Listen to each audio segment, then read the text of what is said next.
ragga go'aansada in ay aabayaal noqdaan marka ay dadooda dhaafto 3-5 sano ayaa wajahaya suurtagalnimada in ay dhalaan carruur dhicis ah ama qaba cudurka ilmaha maskaxdooda waxyeeleeya ee loo yaqaano autism.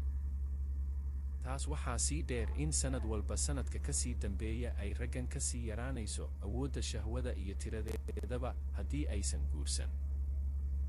arrimahan waxaa lagu ogaaday daraasado badan oo la sameeyey dhowrkii sano ee lasoo dhaafay. waxaa daraasadahaas ka mid ah mid ay soo saartay jaamacadda caafimaadka ee Stanford oo ku taala Maraykanka, taasoo cilmi baaris iyo qiimayn ku samay in ka badan 4 milyan oo carruur markaas dhalatay ah. inkastoo ay yar yihiin dadka ka warqaba xogta ku saabsan taranka bani'aadanka, haddana waxaa war wanaagsan ah in khubaradu ay ku talinayaan in dadka ay baaritaanno sameeyaan marka hore si ay uga hortagaan khatarta ku imaan karta carruurtooda cusub. Dr. Legusti Zacharias oo ku takhasustay taranka bani'aadanka, xubinna ka ah kooxda caafimaadka ee isbitaalka Sir Louis Etienne Hospital ee magaalada São Paulo ayaa sheegtay inay si joogto ah ula kulanto ragga jecel in ay carruur yeeshaan.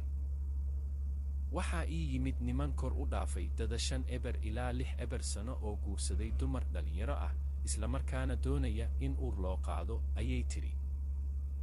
su'aasha ay i weydiinayeen waxay ahayd maxay tahay khatarta ay la kulmaan ragga iyagoo dadoodu weyn tahay aabayaasha noqonaya. sida guud unugyada taranka ee ragga iyo kuwa dumarka waxay u shaqeeyaan siyaabo kala duwan, ayay tiri. halka ay dumarku ka leeyihiin unugyo taran oo xadidan, raggu unugyadooda way shaqeeyaan inta ay nool yihiin oo dhan. haddaba unugyada ay shahwada ka samaysanto kama dhammaadaan ragga, balse waxaa yaraata tayadooda, taasina waxay ku bilaabataa cayimaan sida ay sheegtay Dr. Zacharias. Getty Images. inta ay dada kor u sii socoto, xaqiiqdu waa in unugyada ay sii yaraanayaan, waxtarkooduna uu sii daciifayo, sidaasna waxaa ku dhalanaysa khatarta soo food saari karta carruurta dhalanaysa. daraasado kala duwan ayaa isku raacay in xitaa haddii uu ilmaha ka badbaado cudurrada qaar, waxa uu weli halis ugu jiraa xanuuno dhinaca neefsashada ah iyo dhaawac maskaxeed oo uu sababo cudurka autismka. daraasad soo baxday 2018 oo ay daabacday jaamacadda Stanford ayaa shaaca looga qaaday in nin kasta ninka uu ka weyn yahay ay ilmihiisa ka caafimaad xun yihiin.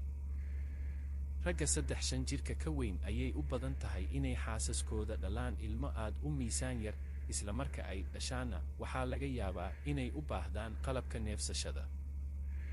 boqolkiiba 4 ka mid ah ragga ka weyn 4-5 sano ayaa iyaguna ilmahooda waxay u badan yihiin inay dhicis ku dhashaan, sida ay daraasaddan muujisay.